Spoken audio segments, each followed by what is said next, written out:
नमस्कार दोस्तों, आपके अपने चैनल स्पिरिचुअल रहस्य में आपका स्वागत है। और आज मैं आपके लिए माता दुर्गा की एक शक्तिशाली साधना लेकर आया हूँ जो आपको गुप्त नवरात्रों में करनी है। बहुत से व्यक्ति अपने जीवन में माता की कृपा प्राप्त करने के लिए अलग अलग साधनाएँ करते हैं और उनको जीवन में उनके फ़र्क भी आता है। किसी का अगर व्यापार नहीं चल रहा हो या काम धंधा अच्छे से नहीं चल रहा हो तो उसमें भी उनके अच्छा खासा चलना शुरू हो जाता है। अगर कोई रोगी हो, माँ की आराधना करता है इन नवरात्रों में तो उसके रोग दूर हो जाते हैं। बहुत कुछ हो जाता है। तो यही बात है कि इन नवरात्रों की शक्ति इतनी होती है, आपको साधारण दिन से कई गुना ज़्यादा फल और कई गुना ज़्यादा आपकी पूजा लगती है। और इसीलिए ही कहा जाता है नवरात्रों के अंदर अच्छे कार्य आपको करने चाहिए, गलत कार्य नहीं करने चाहिए। क्योंकि जैसे आप गलत कार्य नवरात्रों के अंदर करेंगे तो आपको उतना ही गुना उसका प्रभाव आपको अपने जीवन में देखने को मिलेगा। ठीक है ना। मतलब कि आपको माता की जो है कृपा नहीं मिलेगी। ऐसे व्यक्तियों को गलत कार्य नहीं करने चाहिए। इन चीज़ों को भी ध्यान में रखना चाहिए। तो जो मैं आज आपको साधना देने वाला हूँ, ये 9 दिन करनी है आपको ये साधना। सबसे पहले क्या करना है, एक कमरे का चुनाव करें जो बिल्कुल शांत हो। उसमें एक बोझोट लगाए, उस पर लाल वस्त्र बिछाना है। ठीक है ना। और एक आसन ले लीजिए, लाल कलर का कपड़े लाल कलर के ले लीजिए। अपने लाल कलर के कपड़े क्या हो गए, धोती लेनी है आपको। ठीक है ना। और ऐसे आपको लाल कलर के हो तो ठीक है, नहीं हो तो कोई बात नहीं। ऐसा आपको होनी चाहिए। जीन्स की पैंट वगैरह पहनकर तो वैसे भी नहीं करनी चाहिए साधनाएँ। ठीक है ना। और एक चीज़ का और ध्यान करना है कि जिस कमरे में आप साधना करें उसको बिल्कुल साफ़ कर लीजिए। ठीक है ना। ये आपको कर लेना है, पूरी अपनी तैयारी मतलब आपको कर लेनी है। फिर जिस दिन से आपको साधना शुरू करनी है, आपको घी का दीपक जलाना है। माँ के आगे घी का दीपक ही जलाना है। कोई अखंड ज्योत जलाना चाहे तो वो जला सकता है, या नहीं जलाना चाहे तो कोई बात नहीं। और एक और बात,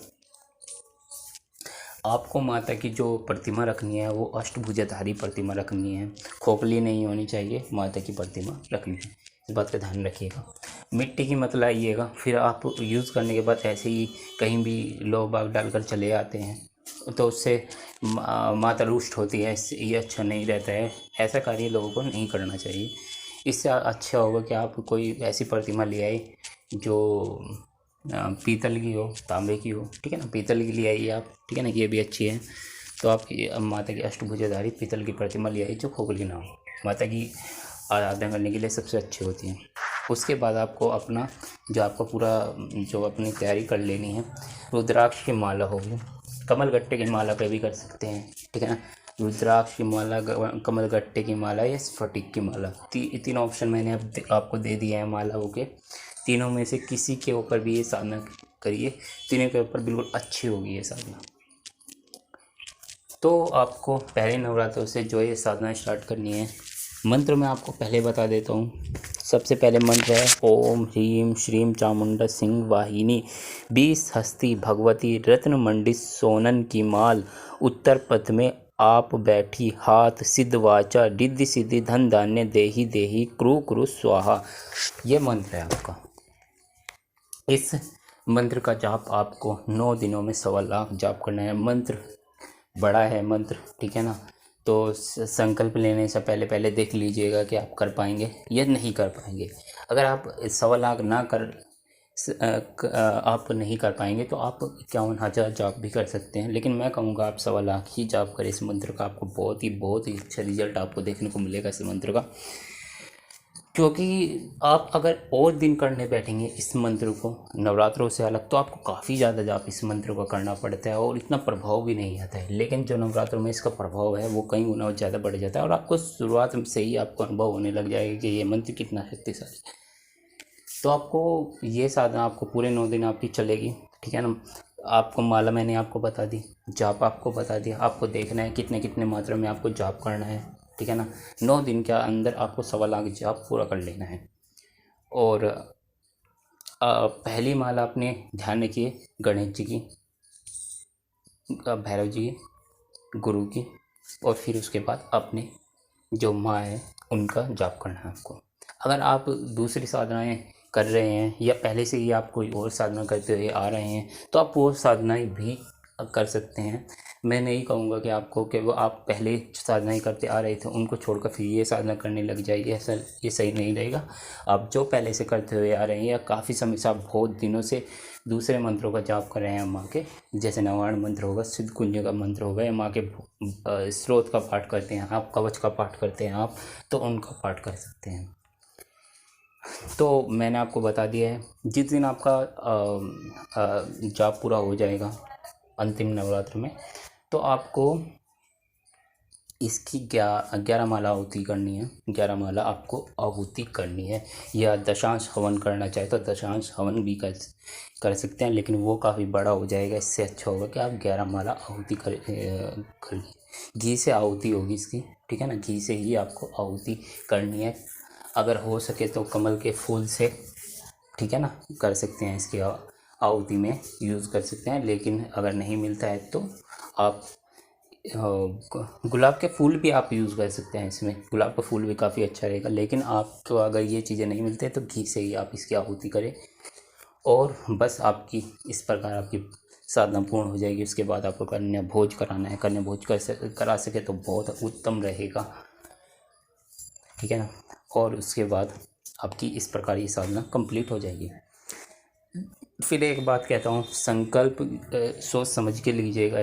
अगर आप संकल्प एक बार ले लेते हैं, फिर चाहे जो परिस्थिति हो आपको संकल्प पूरा करना ही है। आपको इस बात का ध्यान रखिए। लेकिन मैं आपको सबसे अच्छा आपको बताऊंगा मार्ग कि आपको संकल्प लेके साधना, ज़रूरी नहीं है कि संकल्प ही लेके आप साधना करें। आप बिना संकल्प के भी साधना कर सकते हैं, लेकिन नियम के साथ। जैसे मैंने आपको बताया, इसी प्रकार नियम से आपको करनी है। कोई व्रत रहना चाहे व्रत भी रह सकता है, ठीक है ना। और माता को मिठाई का भोग लगाना है, दूध की बनी मिठाई का भोग लगाए, बर्फ़ी का भोग लगाना है माँ को, 2 बर्फ़ी का। तो इस प्रकार आपको ये साधना आपको करनी है। अगर आपको कोई डाउट हो, कोई क्वेश्चन है, तो आप पूछ सकते हैं मुझसे।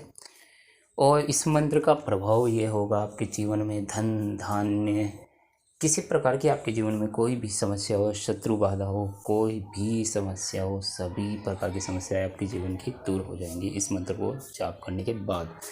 क्योंकि इस मंत्र को जाप करने के बाद आपको जीवन में आपको ऐसा करना है कि इस मंत्र को जाप करने के बाद आपको छोड़ नहीं देना है ये मंत्र।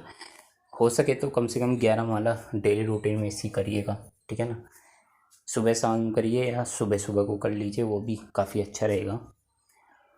और इसके बाद मैं एक और साधना लेकर आऊँगा, माँ की सरस्वती साधना लेकर आऊँगा। माँ की सरस्वती माँ की साधना एक इतनी शक्तिशाली आपके लिए एक माँ की साधना लेकर आऊँगा। इन्हीं नवरात्रों के लिए ही लेकर आऊँगा। जो विद्यार्थी साधना करते हैं और उनका मन पढ़ाई में नहीं लगता है, या फिर जीवन में नई नई समस्याएं आती रहती हैं पढ़ाई से संबंधित, या फिर पहले पढ़ाई में अच्छे थे, अब अच्छे प्रकार से मन नहीं लगता है, पढ़ाई करने को मन ही नहीं करता, तो उन लोगों के लिए मैं ये साधना लेकर आऊँगा और आप ज़रूर देखिएगा।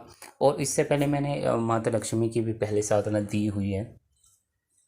अगर जिन लोगों को वैसे तो ये साधना भी धन के लिए अगर आप करेंगे इस साधना को, बिल्कुल बहुत अच्छा प्रभाव मिलेगा। लेकिन आपको बिल्कुल माता लक्ष्मी की ही साधना करनी है तो आप वो साधना भी कर सकते हैं। उसका लिंक मैं डिस्क्रिप्शन बॉक्स में आपको डाल दूँगा, आप देख लीजिएगा उस साधना को। और आगे आने वाली साधनाएँ मैं और भी दूँगा। फिर उसके बाद आपको श्रावण मास के लिए मैं साधना दूँगा आपको भगवान शिव की, और क्या क्या आपको करने चाहिए नियम श्रावण मास में, जिससे उसको आपको फल बहुत ज़्यादा मिले उसमें।